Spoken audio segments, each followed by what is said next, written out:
नमस्कार दोस्तों, आपका अपना चैनल भीष्म अकादमी में स्वागत है। दोस्तों, जैसे कि हम भारतीय काव्य शास्त्र पढ़ रहे हैं और आज हम रस सिद्धांत को पढ़ेंगे। इससे पहले हमने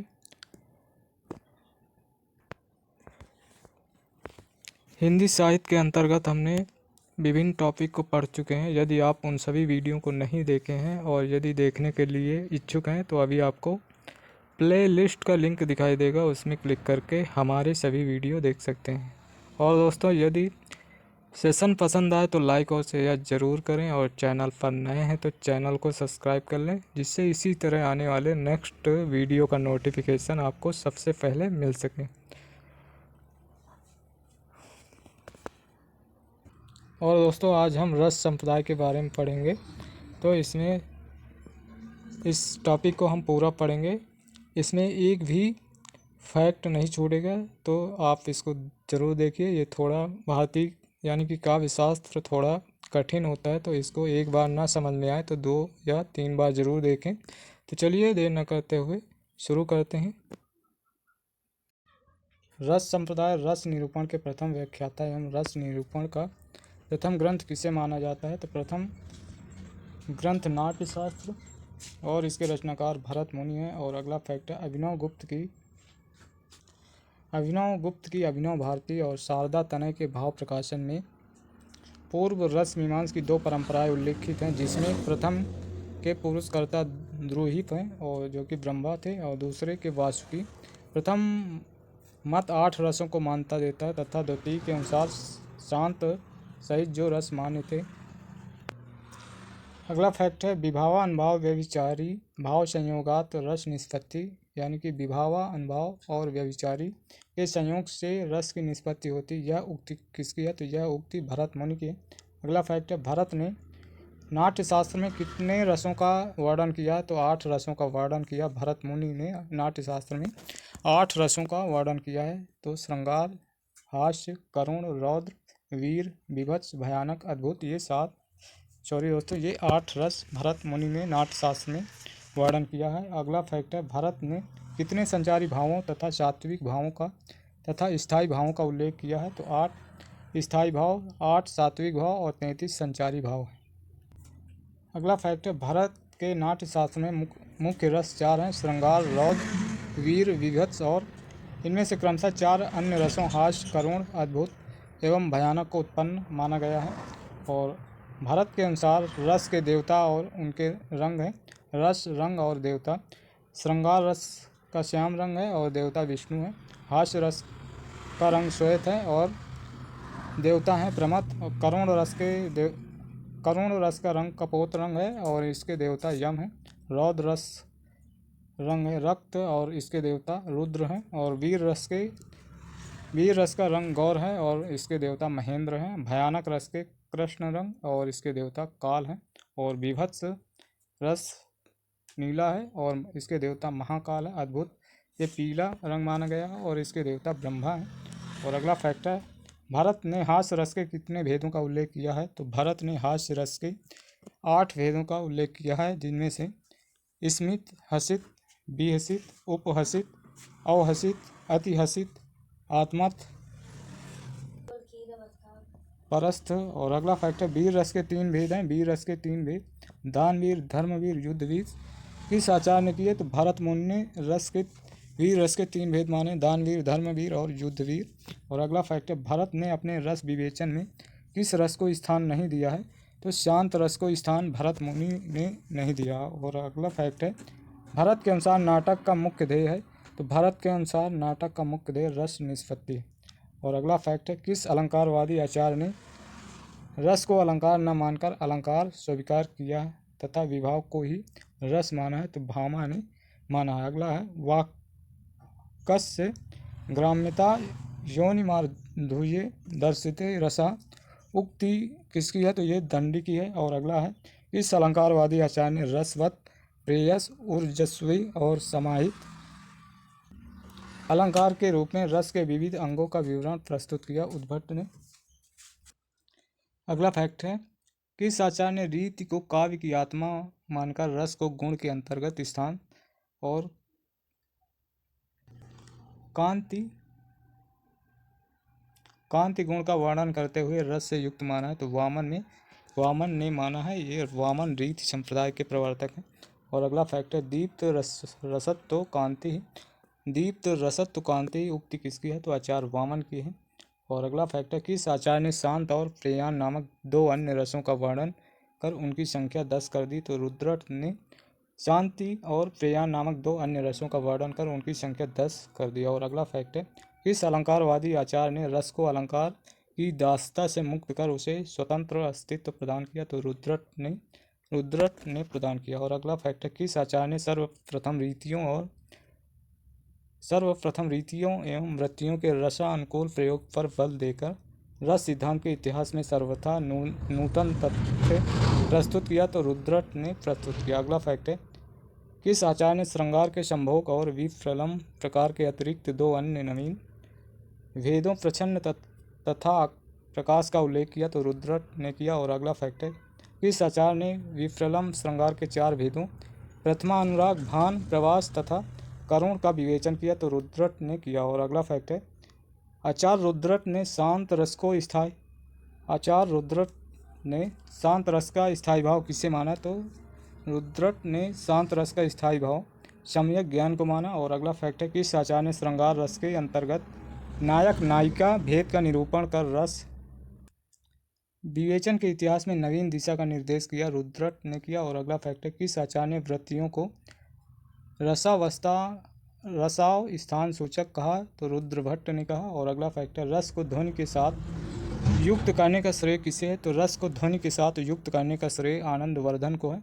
और अगला फैक्ट है किस आचार्य ने काव्य की आत्मा ध्वनि स्वीकार कर ध्वनि का प्राण रस ध्वनि को माना है तो आनंदवर्धन ने माना। और अगला फैक्ट है आनंदवर्धन ने किन रसों को प्रमुखता दी तो आनंदवर्धन ने श्रृंगार और शांत रस को प्रमुखता दिया। और अगला फैक्ट है विद्वानों ने रस विवेचन का स्वर्णिम युग किस काल को माना है तो विद्वानों ने रस विवेचन का स्वर्णिम युग 850 ईस्वी से 1050 ईस्वी के आसपास तक के काल को माना है। और अगला फैक्ट है विभावे रन भावेश्च सात्विकैर्व्यभिचारी भी और अनिमाना स्वाध्यात्व स्थायी भावो रसा रमृतः।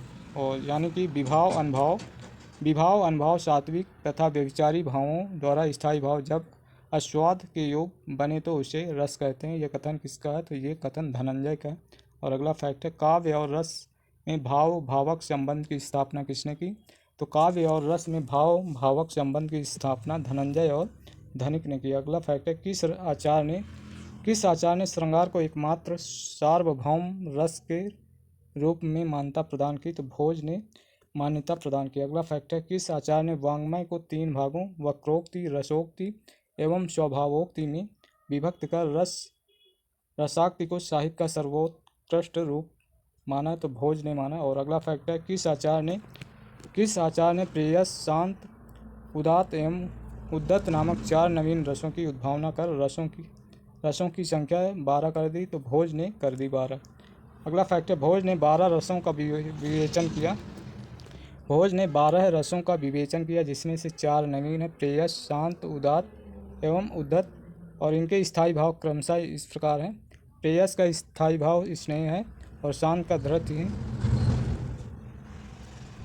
और उदात का तत्वाभिनिवेशनी मति एवं उद्धत का गर्भ है। और उन्होंने शांत रस के पूर्व स्वीकृत स्थायी भाव सम को धृति का ही एक रूप माना। अगला फैक्ट है भोज ने रस का मूल किसे माना है तो भोज ने रस का मूल अहंकार को माना है। अगला फैक्ट है किस आचार्य के अनुसार अहंकार ही विभाव तथा भावों के द्वारा आनंद के रूप में परिणत होकर रसत्व ग्रहण करता है और वो अहंकार अन्य कुछ नहीं श्रृंगार ही है भोज मानते हैं। अगला फैक्ट है रस से ही भावों की उत्पत्ति होती। इस मत की स्थापना किस आचार्य ने की रस से ही भावों की उत्पत्ति होती है इस मत की स्थापना भोज ने की। अगला फैक्ट है किस आचार्य ने स्थायी भाव तथा व्यभिचारी भावों के पार रसपरिक भेद को अमान्य सिद्ध कर यह घोषित किया कि समानता सभी भाव स्थायी या व्यभिचारी हो सकते हैं भोज ने माना। अगला है किस आचार्य ने रस को काव्य का सकल प्रयोजन मौलिभूत स्वीकार कर भी उसे ध्वनि के एक भेद असंलक्ष्य क्रम व्यंग्य ध्वनि के अंतर्गत स्थान दिया तो मम्मट ने। अगला है वाग वैदग्ध प्रधाने अपि रस एवात जीवितम, वाग वैदग्ध प्रधाने अपि रस एवात्र जीवितम उक्ति किसकी है? तो ये अग्नि पुराण कार की है। और अगला है नाट्य दर्पण किन दो लेखकों की सम्मिलित कृति है? तो नाट्य दर्पण ये रामचंद्र गुणचंद की है। और अगला है किस ग्रंथ में लौल्य, स्नेह, व्यसन, सुख तथा दुख नामक नवीन रसों की कल्पना की गई है? और तथा क्षुत, तृष्णा, मैत्री, मुदिता, श्रद्धा, दया, उपेक्षा, रति, संतोष, क्षमा, मार्दव, आर्जव, दाक्षिणात्य नामक नवीन संचारणी का वर्णन किया है? तो रामचंद्र गुणचंद की रचना नाट्य दर्पण में किया गया। अगला है वाक्य रसात्मकम काव्यम, ये कथन किसका? तो ये आचार्य विश्वनाथ का है। और किस आचार के अनुसार जब मन में तमोगुण और रजोगुण दब जाते हैं और सत्वगुण का उद्रेक और प्राबल्य होता है तभी रस की अनुभूति होती है? तो ये मानना है आचार्य विश्वनाथ के अनुसार। और अगला है किस आचार्य ने रस का मूल चमत्कार को मानकर अद्भुत रस का प्राधान्य माना जाता है? तो विश्वनाथ ने माना है। और अगला है वात्सल नामक स्वतंत्र रस का वर्णन किस आचार्य ने किया? तो वत्सल नामक स्वतंत्र रस का वर्णन आचार्य विश्वनाथ ने किया। और अगला है भाव प्रकाशन ग्रंथ किसका है? तो भाव प्रकाशन ग्रंथ शारदा तनय का है। अगला है रस मंजरी तथा रस तरंगणी नामक दो रस शास्त्रीय ग्रंथों की रचयिता हैं? तो भानुदत्त हैं। अगला माया रस नामक एक नवीन रस, जृंभा नामक नवीन सात्विक भाव एवं छल नामक नवीन संचारी का वर्णन किसने किया? तो ये भानुदत्त ने किया। और अगला है भक्ति रसामृत सिंधु एवं उज्ज्वल नीलमणि नामक ग्रंथों की रचयिता, तो ये रूप गोस्वामी के भक्ति रसामृत सिंधु एवं उज्ज्वल नीलमणि नामक ग्रंथों की रचयिता रूप गोस्वामी है। अगला है किस आचार्य ने एकमात्र मधुर या उज्ज्वल रस की रसनीयता सिद्ध कर भक्ति रस को सर्वोत्कृष्ट रस माना? तो रूप गोस्वामी ने माना। अगला है किस आचार्य ने 5 प्रकार की भक्ति के आधार पर 5 प्रकार के रसों की कल्पना की और उन्हें शांत, दास्य, प्रीति, सख्य, प्रेयस, वात्सल एवं माधुर्य कहा? तो रूप गोस्वामी ने। अगला है किस आचार्य के अनुसार अंतःकरण की वृत्ति का आनंदमय हो जाना या चैतन्य के आवरण का निवृत्त हो जाना ही रस है? तो पंडित राज जगन्नाथ के अनुसार। और अस्तत्वापि रसो वैसा रसम होवाय लब्धान नदी भवती उक्ति किसकी है? तो ये पंडित राज जगन्नाथ की। अगला है आचार्य शुक्ल ने काव्य की आत्मा किसे माना है? तो आचार्य शुक्ल ने काव्य की आत्मा रस को माना है। और अगला फैक्ट है लोक हृदय में लीन होने की दशा का नाम रस दशा है, यह कथन किसका? तो यह कथन आचार्य शुक्ल का है। अगला फैक्ट है जिस प्रकार आत्मा की मुक्तावस्था ज्ञान दशा कहलाती है उसी प्रकार हृदय की मुक्तावस्था रस दशा कहलाती है, यह कथन किसका? तो यह कथन आचार्य शुक्ल का है। एक बार फिर से देखते हैं जिस प्रकार आत्मा की मुक्तावस्था ज्ञान दशा कहलाती है उसी प्रकार हृदय की मुक्तावस्था रस दशा कहलाती है। और अगला फैक्ट है काव्य तो प्रकृत मानव अनुभूतियों का और नैसर्गिक कल्पना के सहारे ऐसा सौंदर्यमय चित्रण है जो मनुष्य मात्र में स्वभावतः अनुरूप भावोच्छ्वास और सौंदर्य संवेदन उत्पन्न करता है। इसी सौंदर्य संवेदन को भारतीय पारिभाषिक शब्दावली में रस कहते हैं। यह कथन किसका? तो यह कथन नंद दुलारे वाजपेयी का है। और अगला है साहित्य का चरम मान रस ही है, साहित्य का चरम मान रस ही है, यह कथन किसका? तो यह कथन डॉक्टर नगेन का है। अगला आधुनिक काल में रस विवेचन संबंधी प्रमुख ग्रंथ है, तो चलिए देखते हैं। ग्रंथ रस मंजरी के कन्हैयालाल पोद्दार हैं।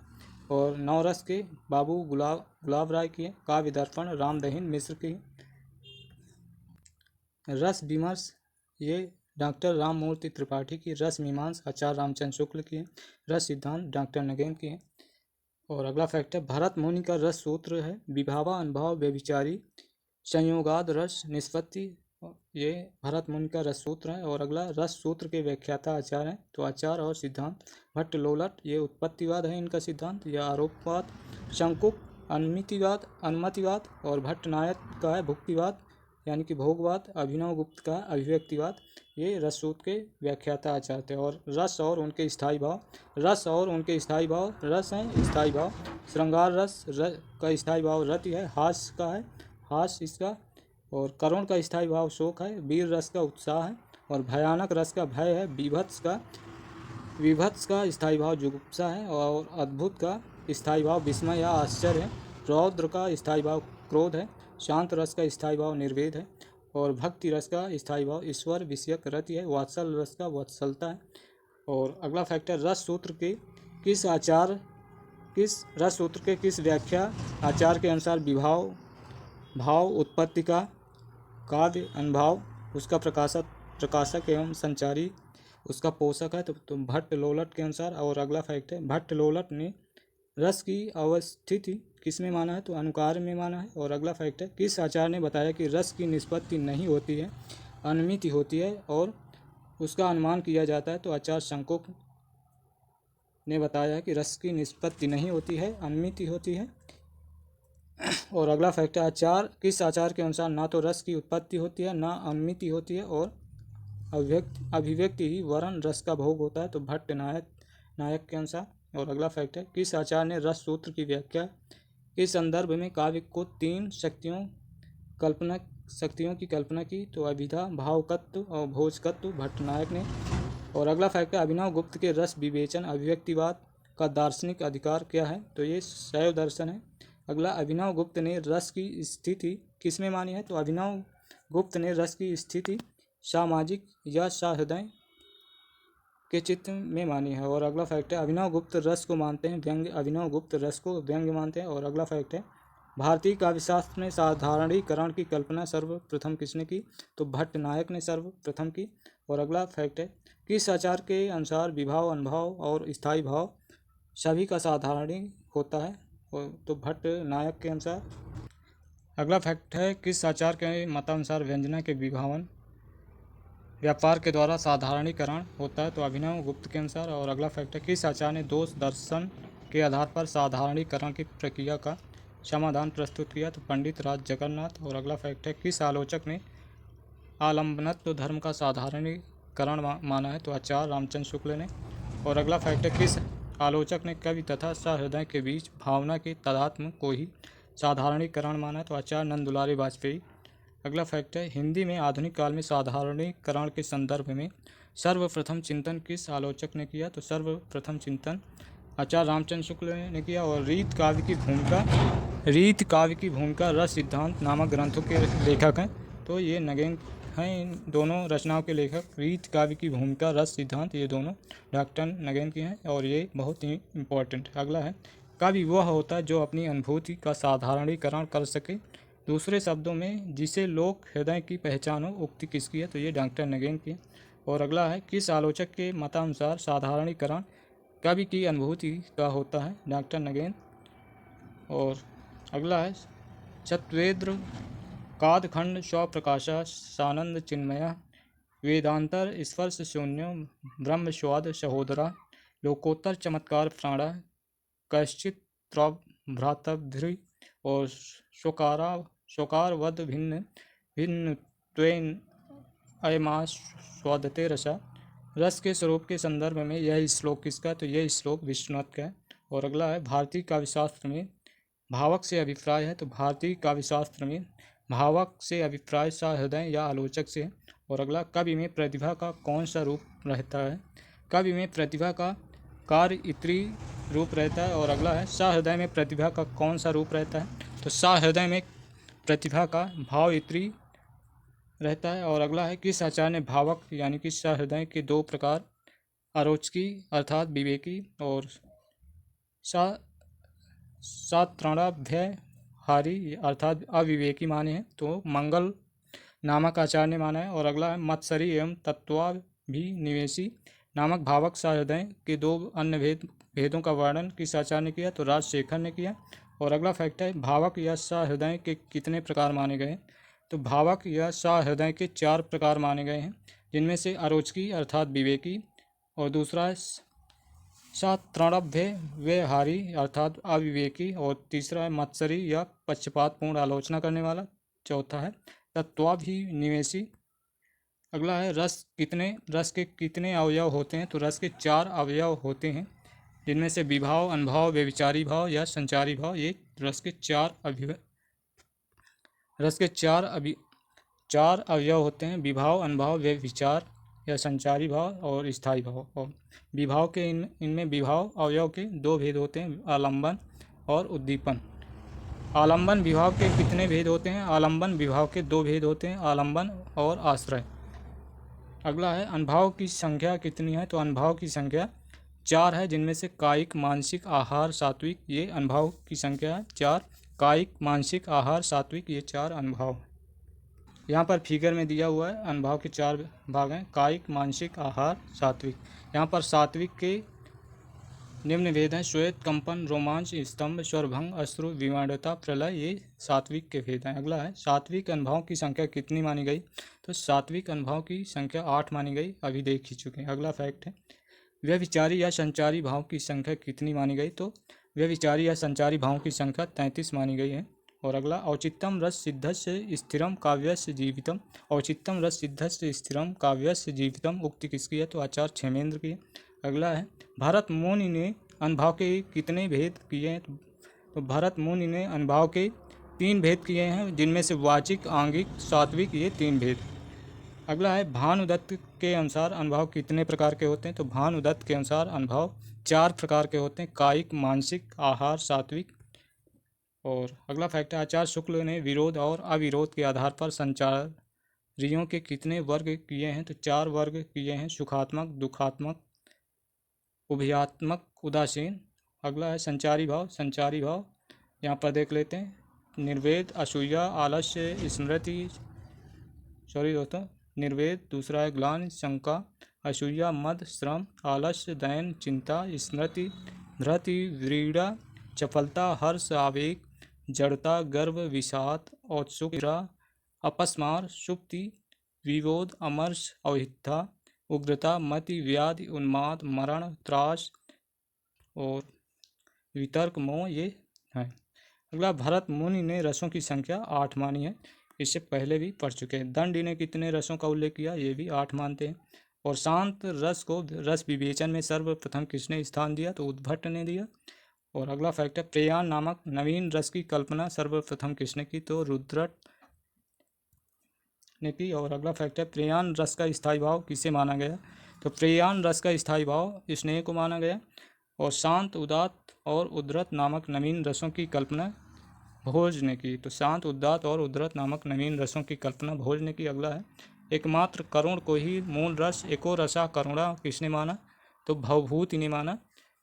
करुण को ही मूल रस भवभूति ने माना। और अगला फैक्ट है किस आचार्य ने शांत रस को मूल रस के रूप में प्रतिष्ठित किया? तो अभिनव गुप्त ने प्रतिष्ठित किया। और अगला फैक्ट है किस आचार्य ने अद्भुत रस को मूल रस यानी कि सर्वत्राप्यद भूतो रसा माना है? तो विश्वनाथ ने माना। और सर्वप्रथम विश्वनाथ के प्रपितामह नारायण पंडित ने अद्भुत रस को मूल रस माना था और विश्वनाथ ने उन्हीं का मत उद्धृत किया। और अगला फैक्ट है कि इस आचार्य ने श्रृंगार, रौद्र, वीर, विभत्स को मौलिक रस कहा है और इन्हीं से हास्य, करुण, अद्भुत एवं भयानक रस का विकास स्वीकार किया। तो भरत मुनि ने स्वीकार किया। अगला फैक्ट है श्रृंगार को मूल रस किस आचार्य ने माना? तो श्रृंगार को मूल रस आचार्य भोज ने माना। और अगला फैक्ट है भक्ति रस को मूल रस किसने माना? तो भक्ति रस को मूल रस मधुसूदन सरस्वती एवं रूप गोस्वामी ने। अगला है भगवत भक्ति रसायन नामक ग्रंथ के रचयिता हैं। तो भगवत भक्ति रसायन नामक ग्रंथ के रचयिता मधुसूदन सरस्वती हैं। अगला रस सिद्धांत के प्रतिष्ठापक आचार्य कौन थे? तो भरत मुनि हैं।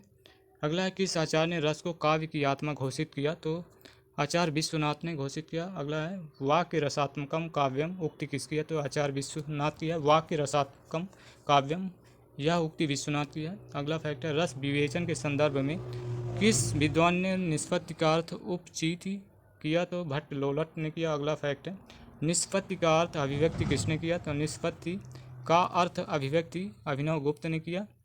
अगला है रस विवेचन में चित्र तुरंग न्याय की कल्पना किसने की? तो रस विवेचन में चित्र तुरंग न्याय की कल्पना आचार्य शंकुक ने की। अगला साधारणीकरण की प्रक्रिया में मधुमती भूमिका की चर्चा किसने की? तो आचार्य केशव प्रसाद मिश्र ने। और अगला फैक्ट है रस का विरोध किस विद्वान ने किया? तो रस का विरोध आचार्य भामा ने किया, जो कि अलंकार संप्रदाय के प्रवर्तक माने जाते हैं। अगला फैक्ट है शंकुक के अनुसार भरत मुनि के रस सूत्र में आए संयोग शब्द का अर्थ है। तो इनके अनुसार संयोग शब्द का अर्थ अनुमान है। अगला है रस सिद्धांत के संबंध में तन्मयतावाद के प्रतिष्ठापक हैं। रस सिद्धांत के संबंध में तन्मयतावाद के प्रतिष्ठापक अभिनव भरत हैं।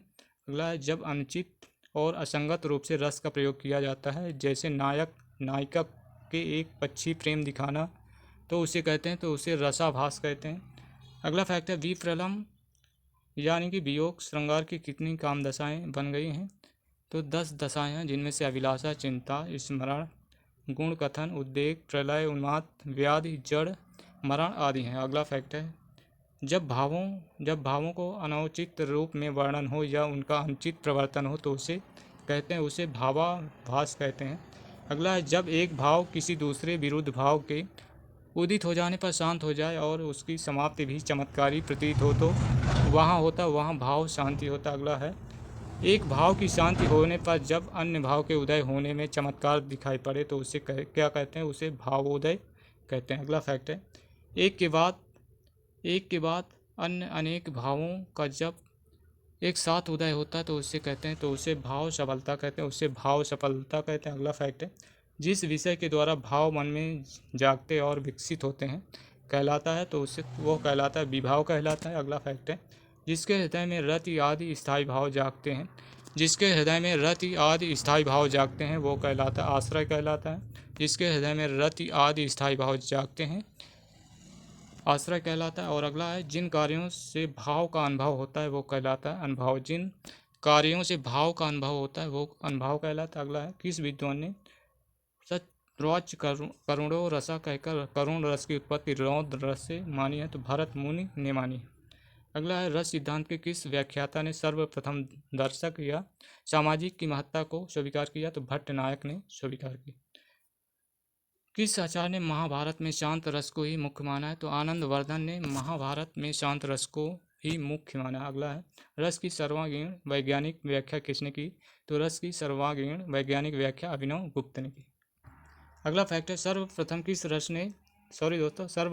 आचार्य ने रस के स्वरूप पर सविस्तार रूप से प्रकाश डाला है, तो आचार्य विश्वनाथ ने। अगला है किस आचार्य ने रस को काव्य की आत्मा घोषित करके रसमत की पूर्ण प्रतिष्ठा कर दी, तो विश्वनाथ ने। और अगला है अवहिता क्या है, तो अवहिता है ये संचारी भाव का एक प्रकार है, संचारी भाव की संख्या 33। और अगला है अपस्मार क्या है, तो संचारी भाव का एक प्रकार है। अगला है भारत सूत्र विभावा अनुभव व्यभिचारी संयोग वाद रस निष्पत्ति की सर्वप्रथम व्याख्या किसने की, तो ये भट्टलोलट है।